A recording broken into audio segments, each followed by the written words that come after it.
El mundo se había encogido al sabor del polvo y al olor a pólvora negra. 1886. El territorio de Wyoming era una herida abierta en el mapa del oeste, un lugar donde el viento implacable parecía decidido a erosionar no solo la capa superficial del suelo, sino la misma distinción entre progreso y destrucción. Para Isaac Hawthorne, un ranchero cuyas tierras se interponían en el camino de la implacable marcha de Union Pacific, el mundo era el cuero desgastado de su silla de montar y el estruendo incesante de la dinamita. La lucha por el valle de Sweetwater había sido una trituradora de carne a cámara lenta, una brutal lucha acre por acre que había erosionado las almas de los hombres que la libraron. El magnate ferroviario Bartolomé la llamó la arquería de la nación, el paso final antes de que el continente pudiera ser verdaderamente conquistado. Al otro lado de ese paso, los rancheros locales, los colonos y las tribus desplazadas libraban una batalla perdida.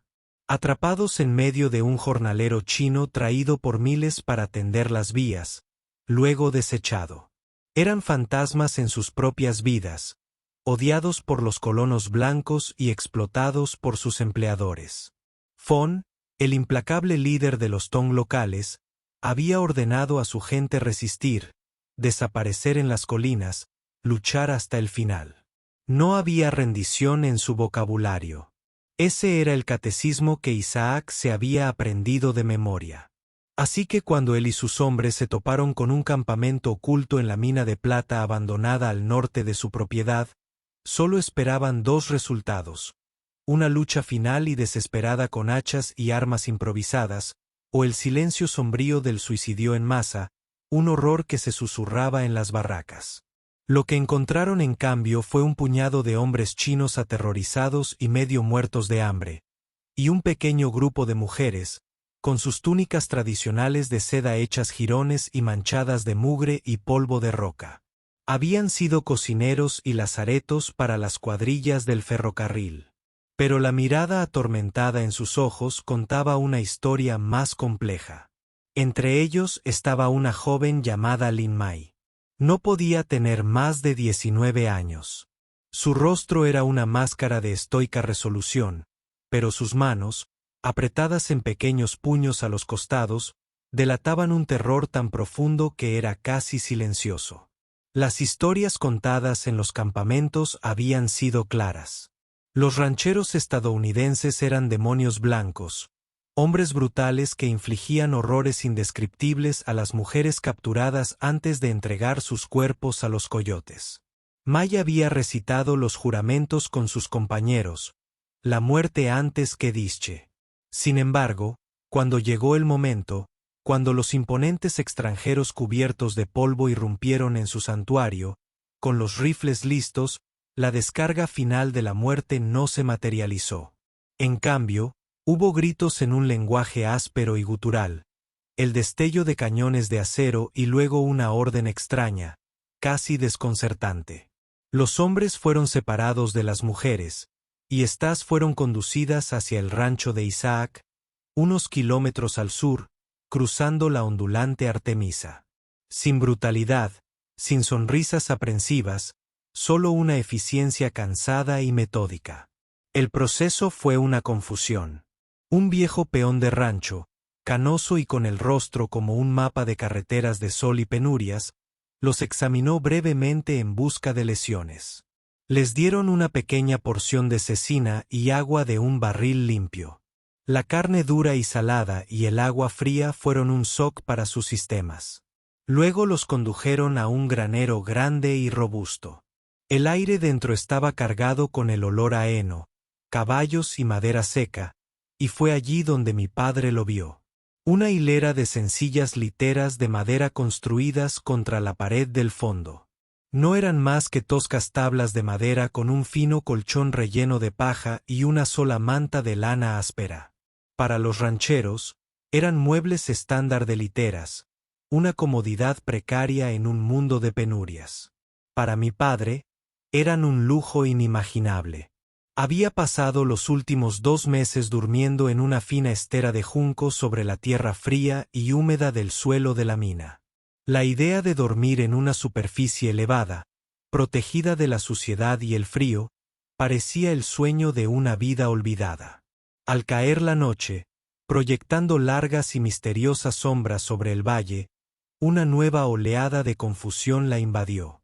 Los rancheros estadounidenses, Isaac y sus hombres, comenzaron a entrar en fila en el mismo granero. No hablaron con las mujeres chinas, apenas las miraron. Simplemente caminaron hacia sus literas, dispuestas contra la pared opuesta, se quitaron las botas polvorientas con gemidos de alivio y se acostaron. Estaban a solo unos metros de distancia. El corazón de Mai latía con fuerza contra sus costillas. En su cultura, la proximidad de hombres y mujeres solteros, especialmente al dormir, era una violación de los códigos de conducta más profundos. Era un preludio a la vergüenza, una invitación a Disa. Ella y las otras mujeres intercambiaron fugaces miradas de terror. Estaban atrapadas. Los demonios las rodeaban. Sin embargo, mientras los minutos se convertían en una hora, no ocurrió nada.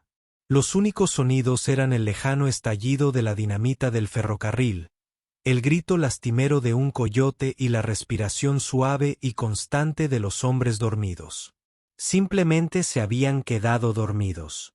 Yacían boca arriba, con sus sombreros y cinturones de armas junto a sus literas, vulnerables por el agotamiento. No eran monstruos en la oscuridad. Solo eran hombres cansados. Esta profunda e inexplicable desconexión entre la expectativa y la realidad era más aterradora que cualquier crueldad anticipada. Se suponía que el enemigo era una caricatura del mal, un blanco fácil para el odio.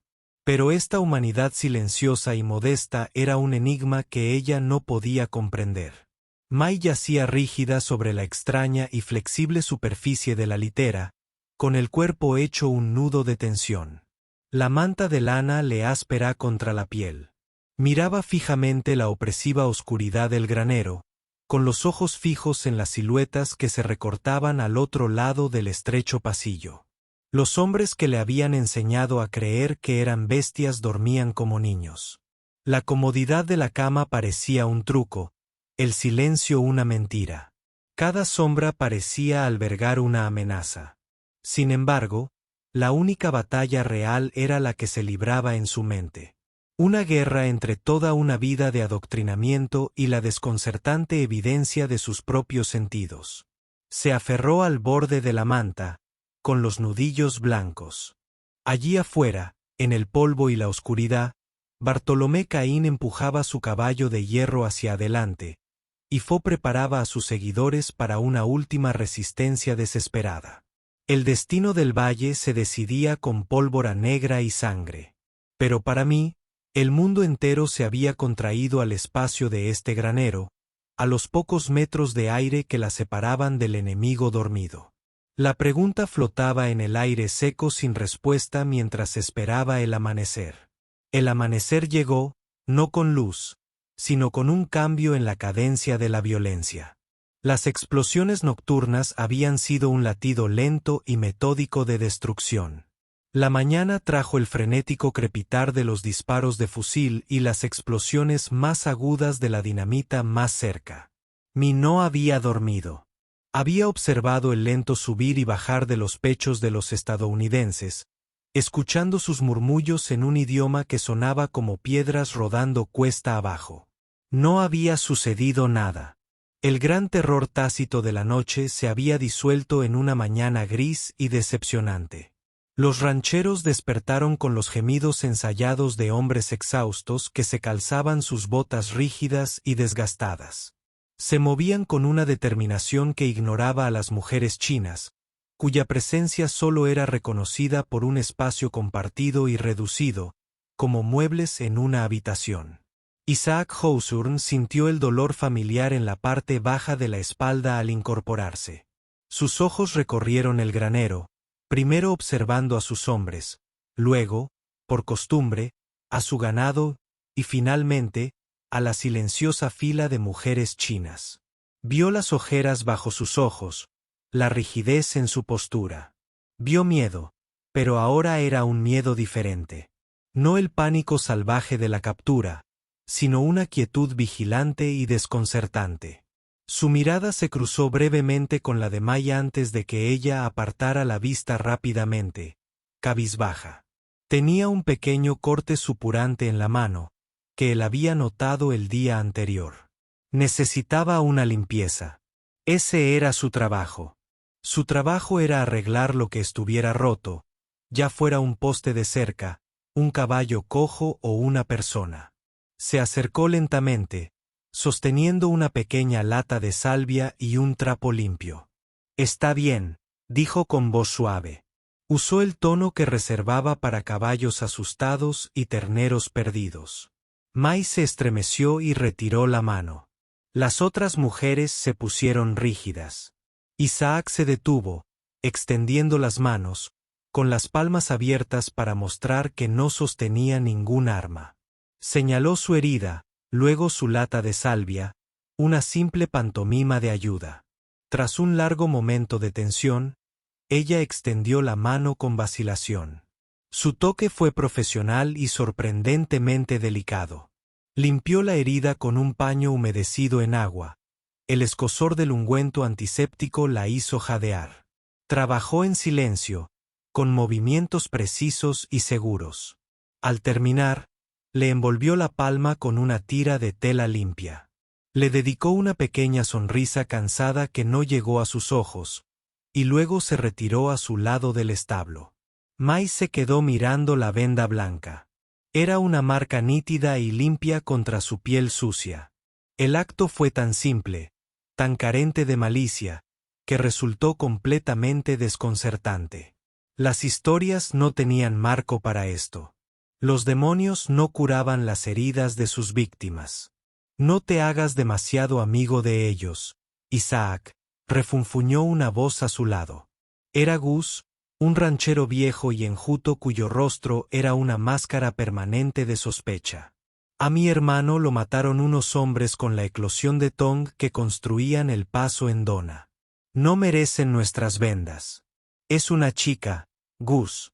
Y ese corte podría salir mal, respondió Isaac, sin levantar la vista de guardar el SV.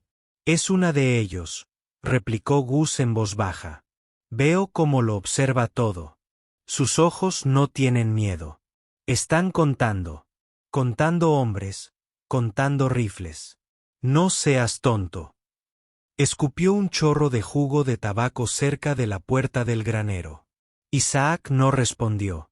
Sabía que la opinión de Gus era la más común, forjada en el crisol de la vida fronteriza, donde la compasión a menudo se consideraba una desventaja. Pero Isaac había visto demasiada muerte como para creer que ya era tan simple. Esa noche, la rutina se repitió. Los cansados rancheros regresaron, llenando el granero con sus pesados regalos. Esta vez, May observó a Isaac. Lo vio limpiar meticulosamente su rifle, con movimientos pacientes y deliberados. Lo vio sentarse en el borde de su litera y sacar una gastada cartera de cuero del bolsillo del chaleco. La abrió y contempló un buen rato una pequeña fotografía arrugada que contenía. Un destello de una emoción desconocida cruzó su rostro. Un anhelo profundo y doloroso, tan intensamente personal, que parecía un secreto que ella había descubierto por casualidad. Era una expresión que comprendía a la perfección. Era la misma mirada que había visto en los rostros de jóvenes chinos antes de ser enviados a la muerte en una peligrosa cuadrilla de explosivos. Era la mirada de un hombre que ansiaba desesperadamente estar en otro lugar con otra persona. La litera seguía siendo un consuelo ajeno. La proximidad de los hombres seguía siendo una profunda inquietud. Pero las preguntas en su mente estaban cambiando. El amplio y monolítico miedo al demonio blanco comenzaba a fracturarse, reemplazado por 1000 preguntas más pequeñas y complejas sobre este hombre. No era un monstruo. Era un ranchero que vendaba la mano de su enemigo y llevaba la foto de un ser querido en el bolsillo. La lógica del conflicto, tal como le habían enseñado, era simple: resistir o morir. Pero nada en este granero era simple. La abierta hostilidad de Gus era, a su manera, más reconfortante que la silenciosa decencia de Isaac. Sabías cómo reaccionar ante el odio. ¿Cómo se suponía que debías reaccionar ante la amabilidad de tu enemigo jurado? Mientras Isaac guardaba la fotografía y se acostaba a dormir, sintió un pensamiento nuevo y aún más inquietante arraigarse en su mente. Quizás lo más peligroso en este granero no eran los rancheros estadounidenses, sino el lento y corrosivo goteo de duda que comenzaba a borrar todo lo que ella alguna vez había creído cierto. Varios días se sucedieron, cada uno definido por la misma tensa rutina. El lejano estruendo de las cuadrillas ferroviarias de Caín era un compañero constante, un recordatorio del mundo violento que se extendía más allá de los muros del granero. Dentro, se había formado una frágil tregua tácita. May y las demás mujeres habían empezado a aceptar las raciones ofrecidas, comiendo despacio, con cautela, como si temieran que la comida estuviera envenenada. May se encontró siguiendo los movimientos de Isaac. Notó cómo compartía una bolsa de tabaco con otro ranchero, el agotamiento en su postura mientras reparaba un arnés roto. El breve momento de descuido en que cerraba los ojos antes de emprender otro largo viaje para revisar sus cercas. Eran pequeños detalles humanos, y cada uno era un cincel que desmenuzaba la imagen monolítica del diablo. La sospecha de Gus, sin embargo, se había convertido en una hostilidad palpable. Me observaba con la intensidad de un halcón, con la mano a menudo apoyada en la culata de su revólver frío. «No está bien, jefe». Gus informó una tarde a Isaac, que estaba inspeccionando una sección de la cerca que los hombres de Cain habían derribado. «Siempre mirando. Nunca habla. Es antinatural». De vuelta en las vías del tren, un segundo te sonreían y al siguiente te clavaban un cuchillo en las costillas. Isaac, un hombre atado por su propio código de honor, escuchó con una paciencia agotada. «Vigílala, Gus, pero mis órdenes en este rancho son claras. Nada de maltrato. Valen más para nosotros vivas que muertas». Gus se quitó el sombrero, pero sus ojos, al encontrarse con May más tarde, estaban fríos y convictos. Vio una amenaza y solo estaba esperando a que se revelara. La revelación, cuando llegó, no fue la que esperaba. Llegó con un grito y un destello de fuego naranja. Los hombres de Caín, en un audaz intento de expulsar a Isaac de sus tierras para siempre, lanzaron un asalto directo a la casa del rancho y al granero al anochecer. No fue una batalla. Fue un exterminio. Cartuchos de dinamita atravesaron el cielo crepuscular. No hubo tiempo para reaccionar. El silbido fue una premonición instantánea seguida de una explosión ensordecedora que hizo estallar las puertas principales del granero.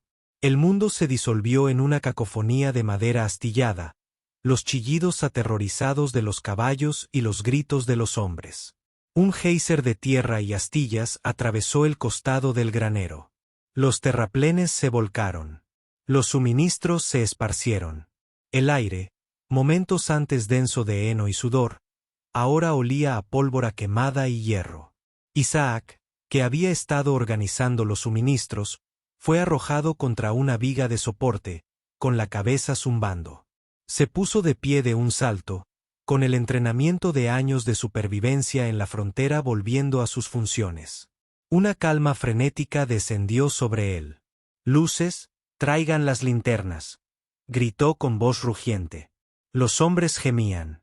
Un peón del rancho yacía inquietantemente inmóvil. Otro se agarraba la pierna, con la sangre latiendo entre sus dedos. Y Ben, el joven peón del rancho al que Isaac había estado guiando, estaba en el suelo, con una gran mancha oscura extendiéndose rápidamente por su pecho desde una herida en lo alto del hombro. En el caos, el primer instinto de Gus fue su arma.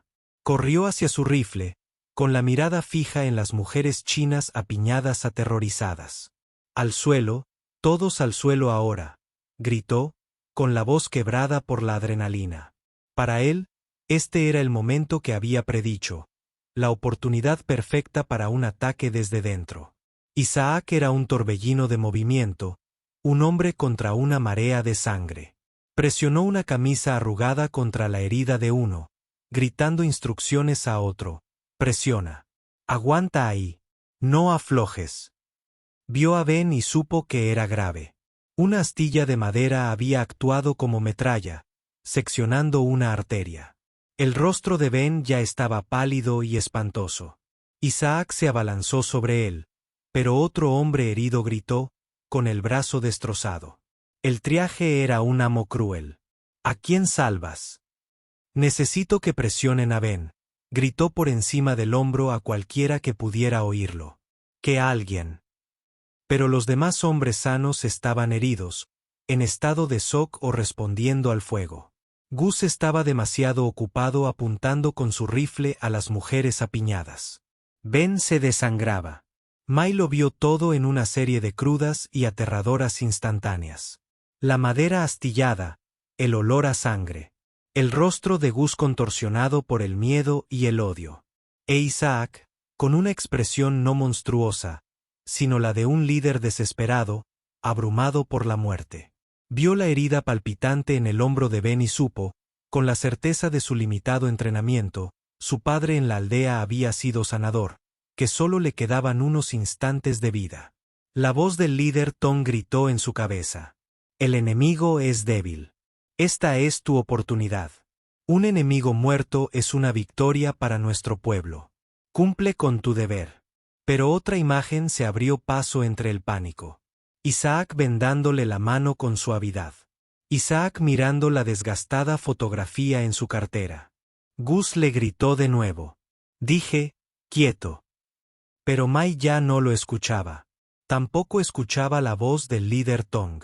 Se movía. A gatas, cruzó la línea invisible que dividía el granero. Ignoró el rifle de Gus, los gritos y cayó de rodillas junto al joven moribundo. Sin dudarlo, presionó la palma de la mano directamente sobre la herida, empujando con todo su peso, tal como le habían enseñado. El chorro de sangre caliente le empapó las manos y los antebrazos. Era impactante por su calor, su vitalidad. Se inclinó, su pequeño cuerpo temblando, usando su cuerpo para aplicar la desesperada presión que le salvó la vida. El asalto terminó tan repentinamente como comenzó. Los atacantes huyeron hacia la oscuridad. Un silencio intempestivo descendió, interrumpido por los gemidos de los heridos. Isaac, tras estabilizar al otro hombre, se giró y vio la escena. Se quedó paralizado. La chica china, la prisionera silenciosa, estaba cubierta de la sangre de un ranchero estadounidense. Su rostro era una máscara de intensa concentración, su mano salvándole la vida. Gus la observaba, con el rifle aún apuntado, y su expresión, un destrozo de incredulidad, confusión y conmoción. Las líneas habían desaparecido. No existía el bando estadounidense ni el bando chino. Solo existían los vivos, los moribundos y un único e imposible acto de misericordia. El mundo volvió a la normalidad. Tras el ataque, cargado de adrenalina, emergió una nueva estructura de mando tácita. Isaac, el dueño del rancho, se convirtió en la autoridad indiscutible. Su voz atravesaba el caos con precisión nítida, y yo, el prisionero, me convertí en su ayudante silencioso y eficiente. No había lenguaje entre ellos, solo la sintaxis universal del triaje.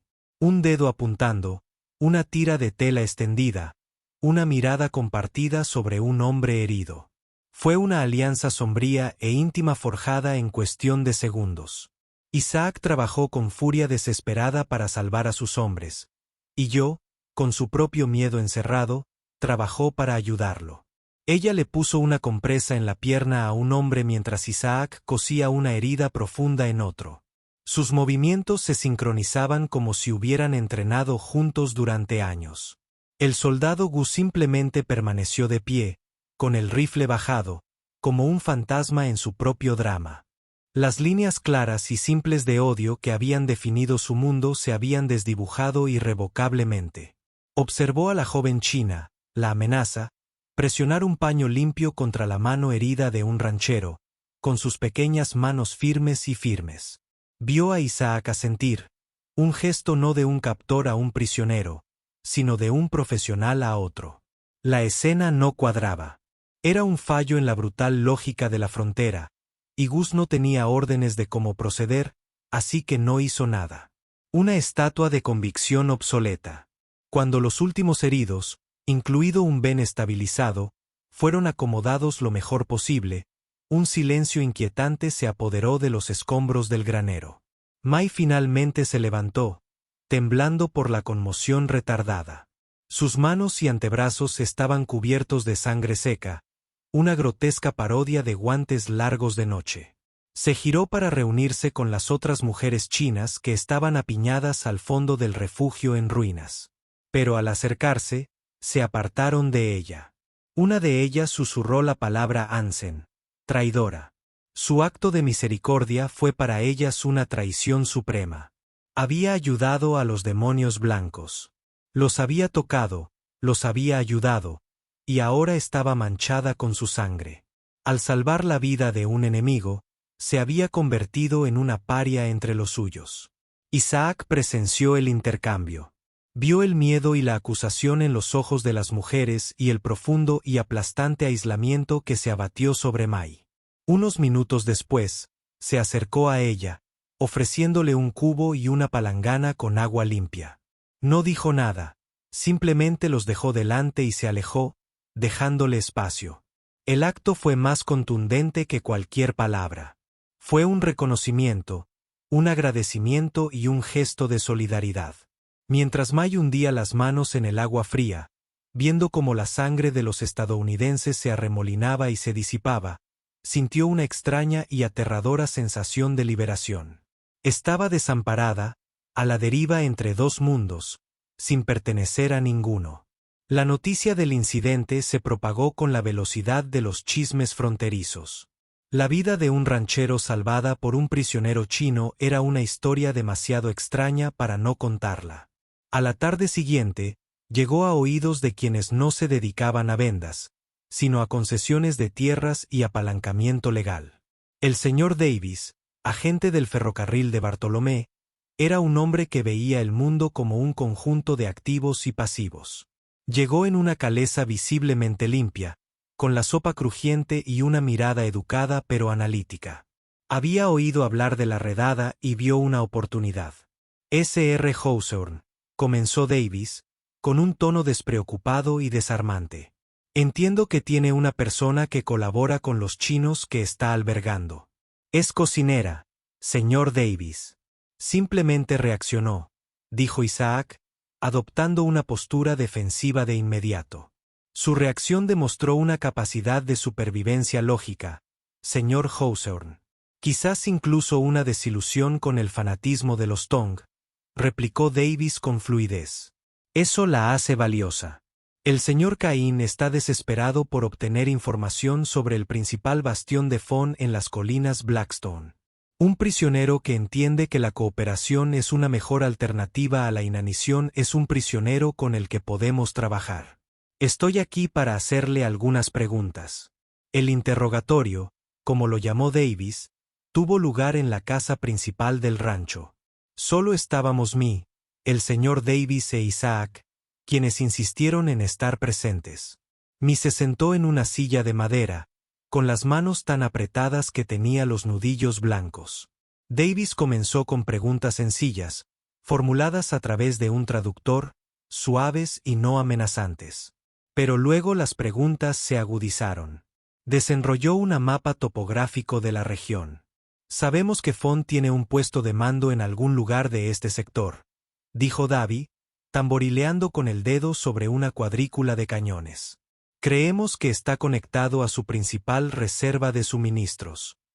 Estaba con ellos, ¿verdad, señorita Lin? Mai miró el mapa con el corazón latiéndole con fuerza.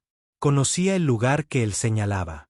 Conocía la red de senderos ocultos que serpenteaban por él. Las cuevas ocultas donde los hombres para los que había cocinado ahora planeaban su resistencia, dispuestos a morir por su causa. Entregarlos sería la traición definitiva e imperdonable. Sería tomar las armas contra su propia gente. Pero negarse, ¿Qué le haría entonces este hombre poderoso? Levantó la vista. Sus ojos aterrorizados encontraron los de Isaac. Estaba de pie junto a la puerta, con el rostro sombrío, incapaz de detener el proceso. Le había mostrado una humanidad diferente, pero seguía siendo solo un hombre contra el ferrocarril que quería sus secretos. El señor Davis se inclinó hacia adelante, su voz un susurro confidencial. El joven Ben tiene una madre y 2 hermanas en Lamy. Salvaste a su hijo y a su hermano. Ayúdanos a salvar a más hijos estadounidenses. Ayúdanos a poner fin a este conflicto. Dime dónde está la fortaleza. Su pasado y su presente convergieron en esa única y terrible pregunta. Deber versus supervivencia, lealtad versus una moralidad frágil. Todas las mentiras y todas las verdades de la última semana la habían llevado a este momento. El silencio en la habitación era un peso físico. La pregunta del señor Davis flotaba en el aire, una exigencia de lealtad. La mirada de May pasó del rostro expectante de Davis al de Isaac, cuya expresión era una máscara tensa de deberes contradictorios. Era un ranchero que protegía a los suyos, pero también era un testigo. Él le había vendado la mano. Ella había salvado a su hombre. Esta era la transacción que ahora pesaba en la balanza. Su mente, un torbellino de miedo y deber, finalmente encontró un punto de calma y claridad. No se trataba de elegir un bando. Se trataba de encontrar un significado para la sangre que manchaba sus manos. Respiró lenta y tranquilizadoramente. Yo no puedo contarte nada sobre la fortaleza de Fon, dijo, con una voz apenas susurrante, pero clara y firme en la silenciosa habitación. El traductor repitió las palabras. La expresión del señor Davis se tensó ligeramente, pero mi madre continuó, mirándolo a los ojos. Puedo decirte algo más. Hace 2 días, escuché un plan para atacar una caravana de colonos que pasaba por el paso de Aspen Creek. Señaló un punto diferente en el mapa, a kilómetros de las colinas Blackstone. Es mentira que sea para suministros. Es una trampa. Su objetivo es provocar a la caballería. Y los enviados al ataque no son guerreros Tong. Son simples trabajadores, ancianos y niños con rifles viejos, a quienes se les dice que resistan por última vez. Tus soldados creerán que están atacando a guerreros Tong. Se enfrentarán a una masacre para ambos bandos. David la miró fijamente, luego al mapa. La información era específica, táctica y, de ser cierta, increíblemente valiosa. No era el premio que esperaba, pero evitar una masacre que atrajera tropas federales al territorio era una victoria significativa para la imagen pública de los ferrocarriles.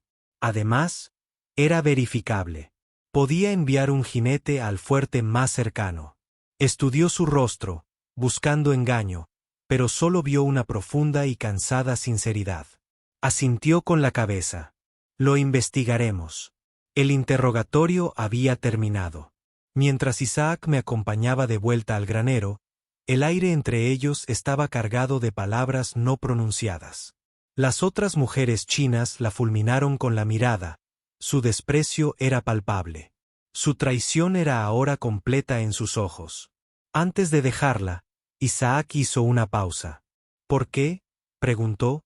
Esa sola palabra envolvía un centenar de preguntas. May miró la tela blanca que aún se veía vagamente en su palma. Los hombres con los que luchas, los Tong, son luchadores. Han elegido su camino, dijo en voz baja. Esos ancianos y chicos de la caravana no. Tu Ben tiene familia. Quizás algunos también. Se acabaron los fantasmas. No era una explicación completa, pero era la más auténtica que podía ofrecer. Era una lógica nacida no de naciones ni empresas, sino del simple cálculo humano de un sanador. Salva las vidas que puedas. 2 días después, el rancho de Isaac recibió una visita inesperada, una patrulla de caballería.